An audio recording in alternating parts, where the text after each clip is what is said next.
BJP అగ్రనేత జాతీయ ప్రధాన కార్యదర్శి సునీల్ బన్సాల్ కు నిజామాబాద్ జగిత్యాల జిల్లా సరిహద్దు గండి హనుమాన్ ఆలయం వద్ద ఇందూర్ పార్లమెంట్ సభ్యుడు ధర్మపురి అరవింద్ నాయకులు ఘన స్వాగతం పలికారు. అనంతరం కల్లూరు రోడ్డులో గల శివసాయి ఫంక్షన్ హాల్లో సమావేశం నిర్వహించారు. కోరుట్ల నియోజకవర్గంలో బీజేపీకి పూర్వ వైభవాన్ని తేవాలని, పార్టీ జెండా రెపరెపలాడాలని యువ నాయకుడు సిరబి నవీన్ కుమార్ ఆకాంక్షించారు.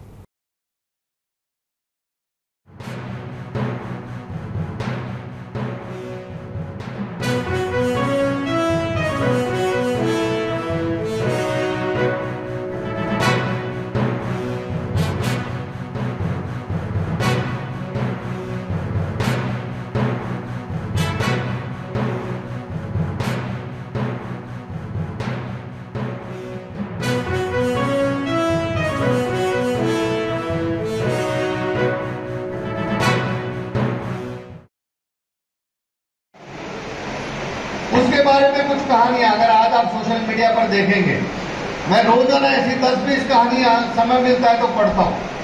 बहुत प्रेरणा इंस्पायर करने वाली कहानियां होती हैं.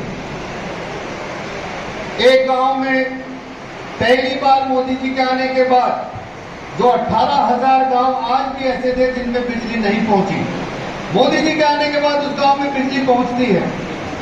आप जाकर उस गांव के किसी व्यक्ति से मिलिए, एक गांव में बिजली आने के बाद उसके जीवन में कैसे बदलाव आया. बिजली 4-5 గంటల వింటర్ల స్నోఫాల్ ఉన్నాయి, ఓపెన్ ఉంటుంది, మన 4-5 గంటలు ఎవరిని కూడా తగ్గుతారు.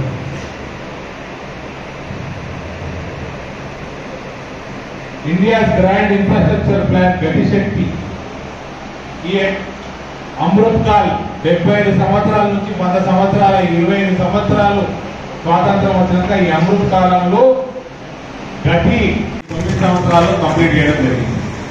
ఇదే కాక ఇంతకుముందు చెప్పిన 3.5 కోట్లల్లో 69% గృహాలు మహిళల పేర్ల మీద రిజిస్టర్ అయ్యాయి. అది కూడా గమనించాలి. 2014 వరకు గ్రామీణంలో 39% టాయిలెట్స్ ఉంటుండే రూరల్ ఏరియాలో ఇండియాలో.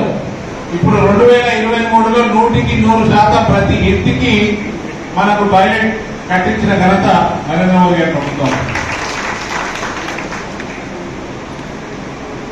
మిషన్ భగీరథ నీళ్ళు వచ్చినాయి, గ్రామాలలో వచ్చినాయి, ఇంటికి వచ్చినాయి అలా.